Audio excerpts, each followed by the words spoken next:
This video wasn't discovered by you by mere chance. A part of your soul was already sensing it. There's a feeling that something is amiss, even when everything appears to be normal. Perhaps you've been waking up these past few days with an inexplicable restlessness, as if something is trying to call you, but you're not yet sure what it is. This is the sign you've been waiting for.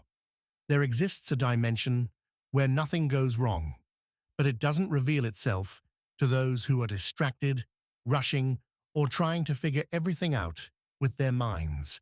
It only shows itself when you go quiet, when you stop, and when you begin to feel. What if what seemed like a mistake in your life is actually the exact entry point into that dimension? Thoth spoke of this long ago, but never with direct words. He communicated through symbols, vibrations, and codes because this reality isn't accessed with logic, it's accessed with presence. If you felt something different just by hearing these words, then you're already closer than you think. That dimension isn't out there, it's here. You have the divine power to cross through that portal. But are you ready to see everything you've been calling a problem as part of a bigger plan? Reality only fails in the eyes of those who still judge the present moment. For the initiated, even chaos is instruction, and silence is the voice of the divine. You might not notice it now, but there's a very subtle mechanism at work inside you every single day, an internal movement that keeps trying to pull you away from your own essence. You think you're tired of life, but look deeper. Maybe you're just tired of keeping up the illusion you created to avoid facing your most intimate truth. Running from yourself isn't something dramatic. It's silent, almost invisible.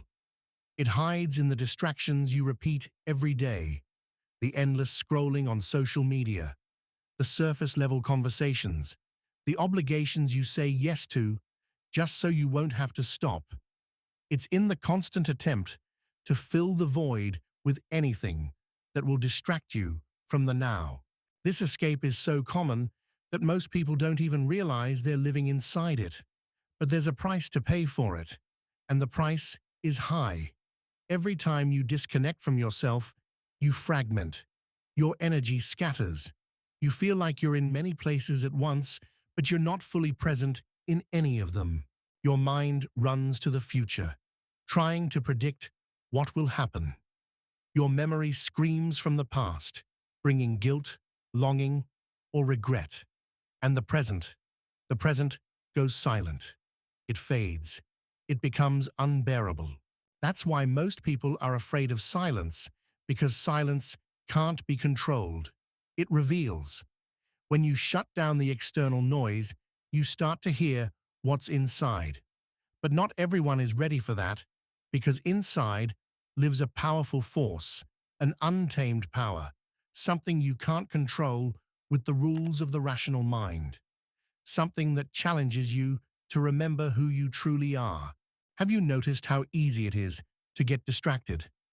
How easy it is to fill your mind with little tasks, commitments, goals, entertainment, anything to keep you from just stopping. Stopping and feeling. Stopping and observing.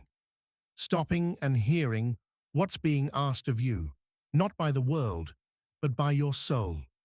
This escape has become so normal that just being present with yourself feels uncomfortable.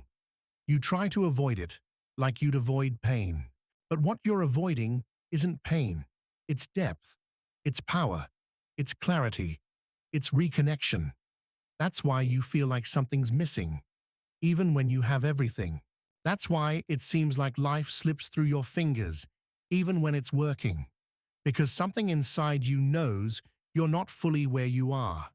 And until you come back to yourself, nothing you build on the outside will fill what's been forgotten within. But what exactly are you trying to avoid inside yourself? Maybe it's the realization that almost everything you call a problem was born when you started believing time was real.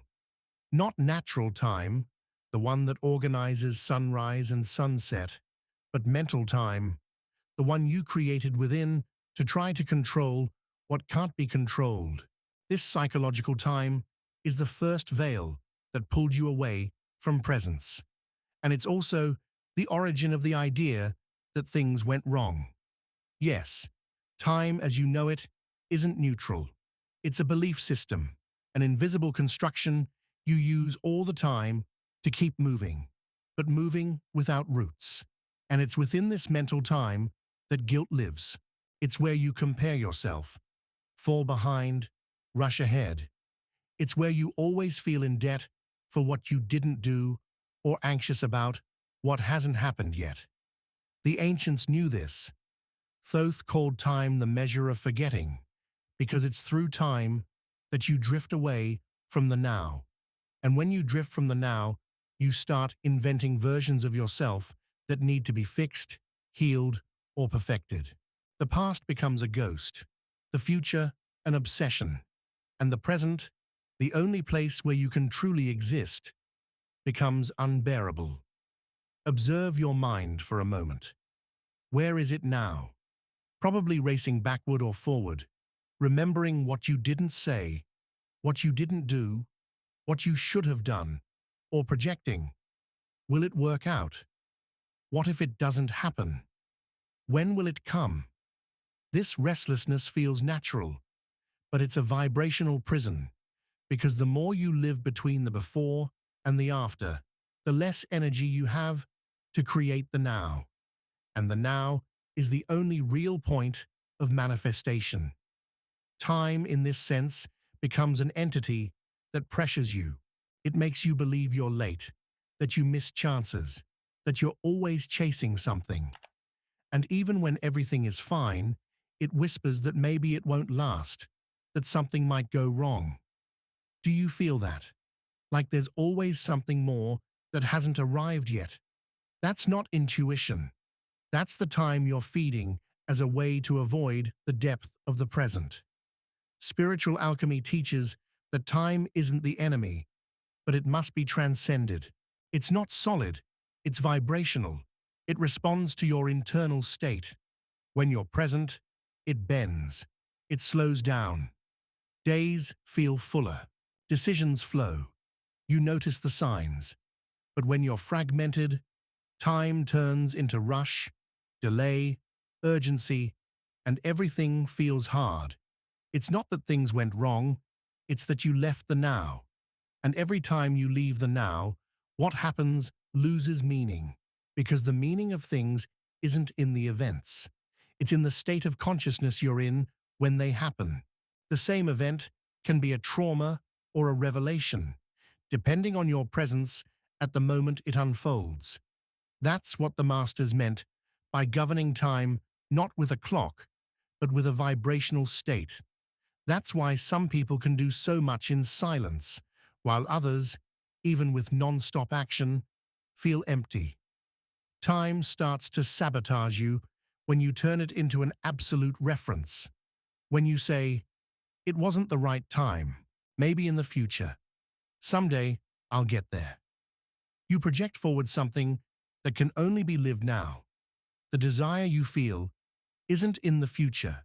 It's calling you to return to the present moment with full awareness, because it's here that it can be born. Everything you want to live is already happening, but outside your attention. You're not noticing it. And here's the most delicate point. Mental time creates the idea of error because it makes you believe you're out of place, out of time, out of flow, when in fact, everything is happening exactly as it needs to, so you can awaken. Mistake doesn't exist in the consciousness of now. It only exists when you judge yourself based on an illusory timeline. But the universe doesn't measure your evolution with a calendar. It feels your frequency. So maybe the question is no longer, where should I be? But rather, why do I keep insisting on living in a place that only exists in my mind? But even when you drifted away, consciousness didn't abandon you. It waited silently, watchfully, like something that knows that sooner or later you would return. What seemed like absence was preparation. What felt like emptiness was space being made so that the new could enter, so that the essential could emerge. And now, what remains is no longer seeking. It's choosing, staying, inhabiting this new vibration, not as an escape, but as a foundation, as a temple, as origin. Because now you know the universe isn't against you.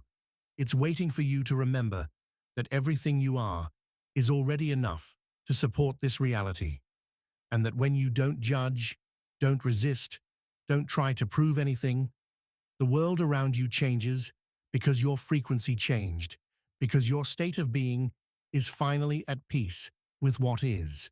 The question now isn't whether this dimension exists. It exists. It's active. It's alive. The real question is, are you willing to stay in it? If you've made it this far, it's because you felt it. So write in the comments, I recognized the sign. I want to know who else is ready to access this dimension where nothing goes wrong and stop running from their own power. And if you want to help this channel spread more messages like this around the world, there's a contribution space available for those who feel called to support this spiritual work directly. It's in the first pinned comment.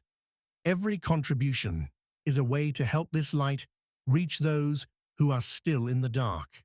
See you at the next portal.